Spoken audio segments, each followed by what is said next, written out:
बरं झालं दादा तुतारी वाजवली. निवेदकाच्या जाकीटाचा रंग बघून धस झालं होतं. बरोबर ठिकाणी आलो का नाही.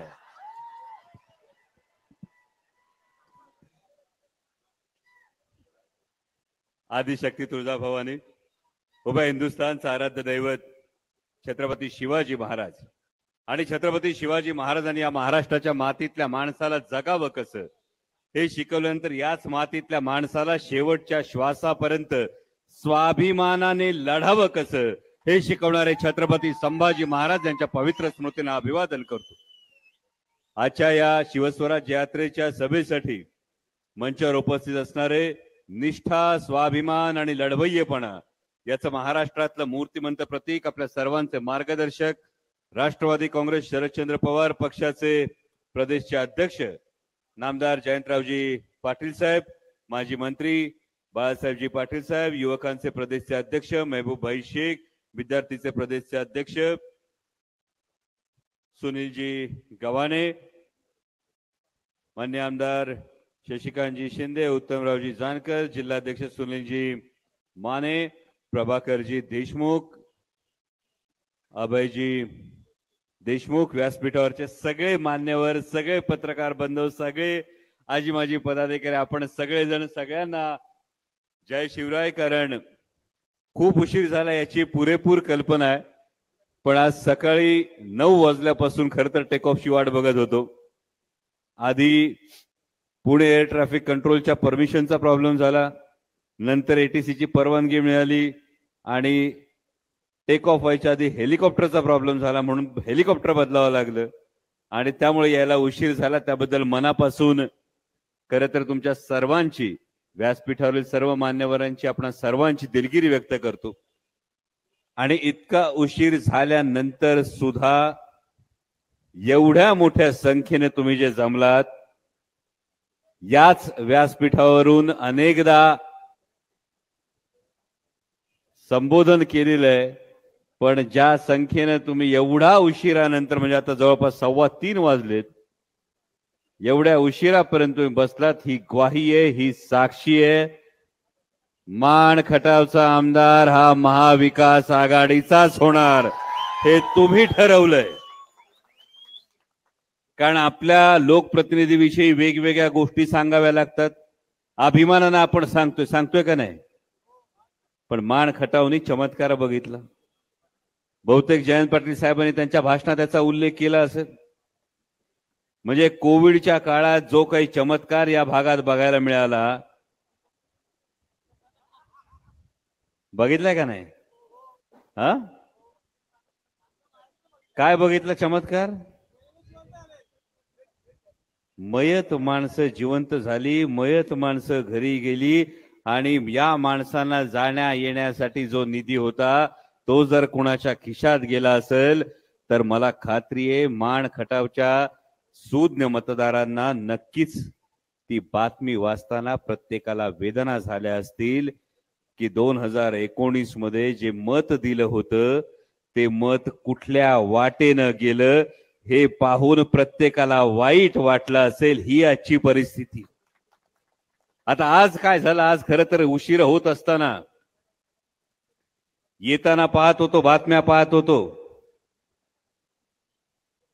गेल्या 2-2.5 वर्षामध्ये महाराष्ट्राच्या राजकारणाने कूच बदलली. जून 2022 मध्ये शिवसेना पक्षामध्ये काही जणांनी राजकीय भूमिका बदलली. 2 जुलै 2023 ला राष्ट्रवादी काँग्रेस पक्षातल्या काही जणांनी भूमिका बदलली.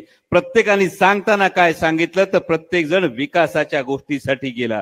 जाऊन बसले कुठं, भारतीय जनता पक्षाच्या मांडीवर जाऊन बसले. या भारतीय जनता पक्षाच्या मांडीवर जाऊन बसल्यानंतर प्रत्येकाला वाटायला लागलं एवढे पक्ष फोडले, चिन्ह पळवली, एवढं सगळं केल्यानंतर खरोखर विकासाची परिस्थिती निर्माण झाली असेल त्या महाराष्ट्राच्या मंत्रालयात आज महाराष्ट्र विधानसभेच्या उपाध्यक्षांना त्यांचं म्हणणं सांगण्यासाठी, म्हणणं मांडण्यासाठी मंत्रालयाच्या 3ऱ्या मजल्यावरून जाळीवर उडी मारावी लागली.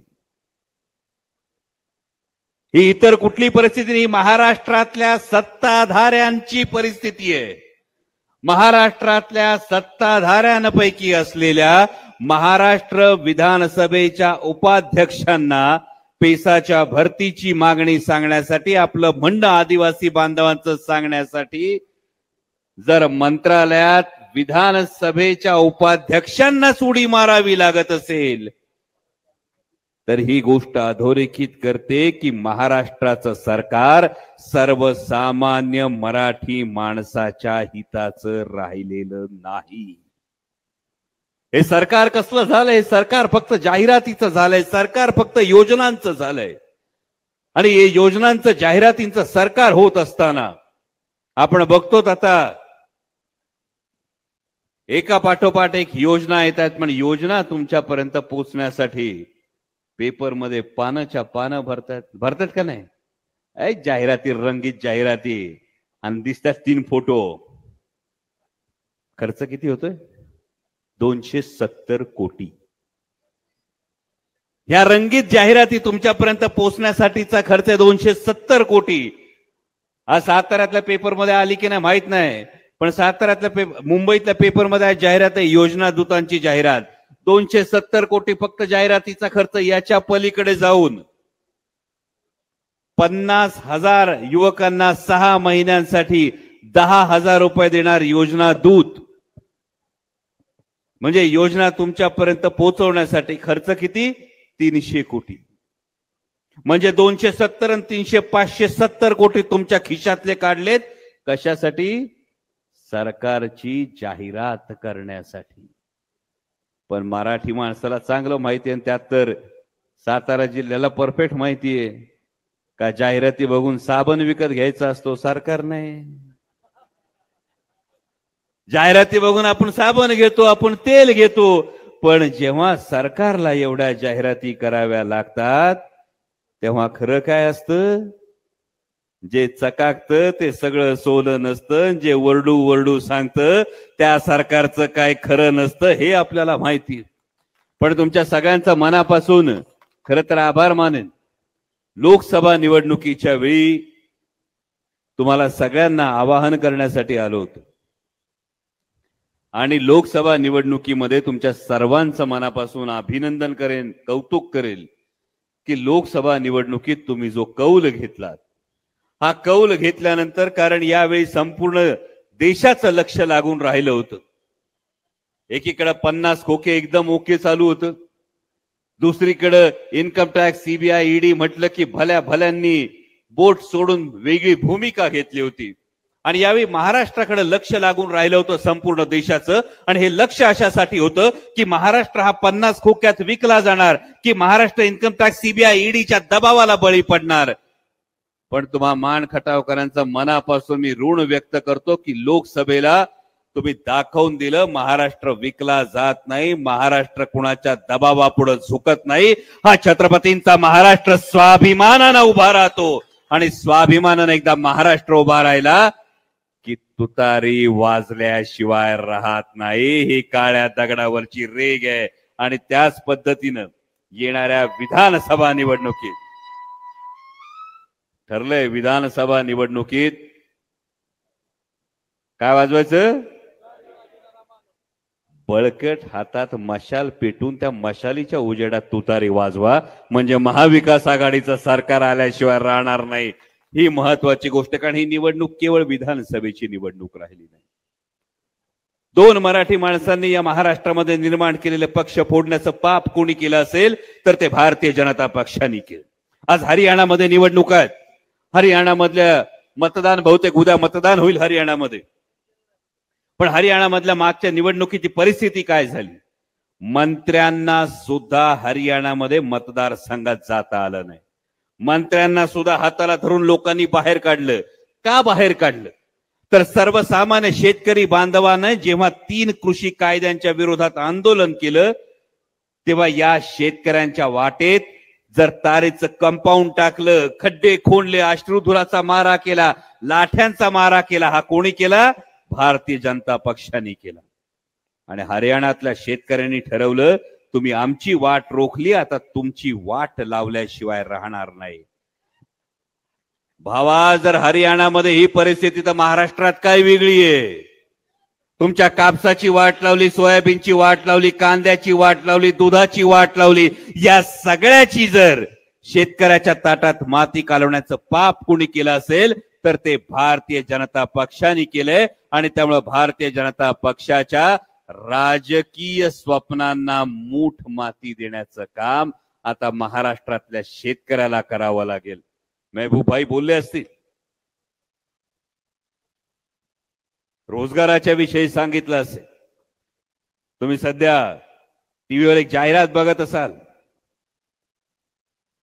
कॅन्टीन मध्ये बसलेली मुलं, त्यांच्या समोर बसलेला राजकारणी वेटर ऑर्डर घेऊन येतो आणि राजकारणाला द्यायच्या ऐवजी पोरांना देतो. बरोबर?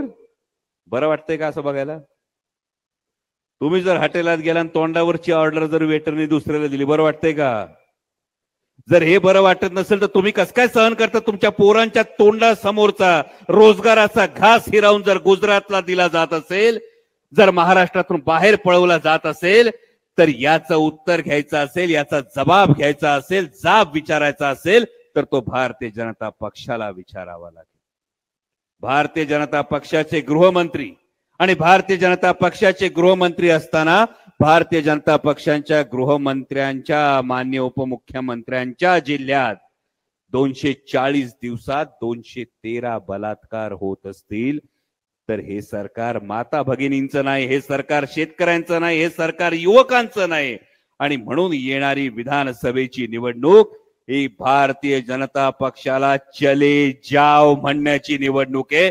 एवढी खूणगाठ फक्त आपण मनाशी बांधा आणि एकजुटीनं, एकमुठीनं तुतारी वाजवणारा माणूस हे चिन्ह घराघरात पोहोचू द्या. महाविकास आघाडीचा आमदार हा 84 वर्षाचा योद्धा भल्या भल्यांना पुरून उरतोय. आज या योद्ध्याला गरज आहे ती तुमच्या साथीची गरज आहे, तुमच्या ताकदीची गरज नाही. ही ताकद आपण आदरणीय पवार साहेबांच्या पाठीची उभी कराल अशी अपेक्षा व्यक्त करतो आणि आपली रजा घेतो. धन्यवाद. जय शिवराय.